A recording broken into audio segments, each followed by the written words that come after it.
Market cap? Market cap. Market cap. Market cap. Market cap. In the investment world, market cap is one of those terms that you hear over and over, but what nobody talks about is why this term is relevant, how do you calculate it, and how can you use it to make better investment decisions. In this video, you're gonna find out. To calculate a company's market cap is very simple. All you need is the company's share price or the stock price per share, which of course you can get from any website out there. So for example, right now, Apple stock price is $264.74 per share. And then what you need is the total number of shares outstanding. These are the shares that are out there in the market. Once you have those two numbers, you take the share price and you multiply by the total shares outstanding. And that number provides you with the market cap of a company, which tells you just how valuable a company is. The bigger the market cap, the bigger the company is, and the more influence and the more money they usually have. So as you can see, these are the companies with the highest market cap in the world. And of course, these are household names that are highly recognized, and that is partly why they're worth so much money. Now, there's a key distinction to make when somebody's talking about market cap and how valuable a company is, and that is that a lot of people think that the stock price is really what dictates how valuable a company is. So for example, they look at a company like Apple and then they look at another company like Berkshire stock. So as you can see, Berkshire stock is trading for $477 versus Apple, as you can see, is trading for $264. So they immediately think, okay, like this company Berkshire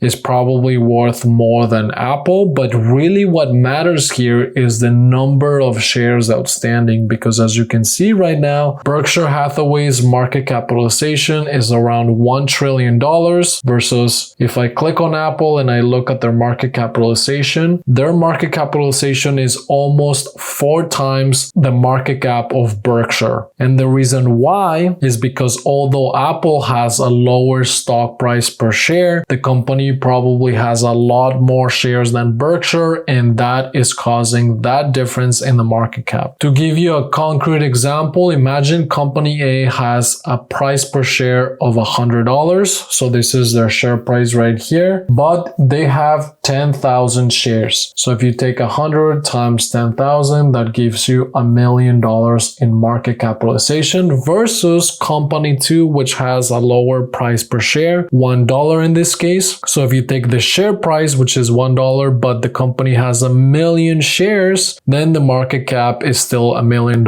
and both companies would be considered equally valuable. And the reason why you hear about market cap so much is because investors use this metric to compare companies across a whole bunch of metrics. So as you can see, we have a lot of different companies right here, all of them involved in the AI space, of course, and you can see all of their different market capitalization in billions. But what investors do is they take this market capitalization and they compare it to other metrics that you can see right now. So for example, the P/E ratio is comparing essentially the market capitalization divided by the earnings of the company. So this is a good way to know whether or not a company may be overvalued or undervalued. If you want a guide on that, we have a specific video you can check out on our channel. But for example, a higher number means that a company is valued higher, meaning that it's more expensive. A lower value is generally considered more attractive and that a company may be underpriced. And this same concept applies to other ratios as well. So the price to sales ratio, this would be the market cap divided by the total revenue of the company. So this tells you how many times revenue you're paying to own one share of this particular company. And the same applies to some of these other ratios, except these are a little bit more advanced, where we're talking about the enterprise value and the EBITDA. And then here we're talking about the market cap and the book value of the company, which is the shareholders' equity. But anyways, what's relevant here is that investors create this type of tables for different industries, for different types of stocks, that it makes sense to compare them. They look at the average multiple and then they see if companies are above or below below that multiple, and then they make investment decisions based on that. So for example, right now in this particular list, the average P ratio is around 44. So that means if these companies were all like super comparable, which some of them are, some of them are not, but let's assume that they are for this scenario, and you saw that, for example, one company was of the same quality as another company, but it was, for example, trading at 22 instead of 44 or 40 that some of the other stocks are trading at, then this could represent an attractive investment opportunity for you to consider or do more analysis. Now, on the other hand, if the average is 44 and then you're looking at a company with a 97 P ratio, then this may indicate that there's something wrong with this company and you may want to consider doing more analysis to know whether or not it's considered either selling from your portfolio because it's priced too high or even shorting, which means betting against this particular company. One thing to note is that investors not only use the average because the average can be misguided by a big outlier. So for example, in this case, from this data set, this 225 really throws the whole average calculation off. Therefore, the median is also used because sometimes this is the most reasonable number to use. And of course, knowing what the max and the min is pretty valuable to be able to judge these multiples. And if you want to get this information directly on your spreadsheet, check out Wisesheets, which is an add-on that works in Excel and Google Sheets and is really powerful. It has all these different custom built functions. So for example, this one allows you to get the company's market cap and you can change the company ticker and automatically get the data updated for you. And the same goes for the other metrics and ratios that you can see right now. Everything is automated so you can perform your stock analysis in a more effective way. Let me know what tutorial you would like to see next in the comments, and I'll see you in the next one.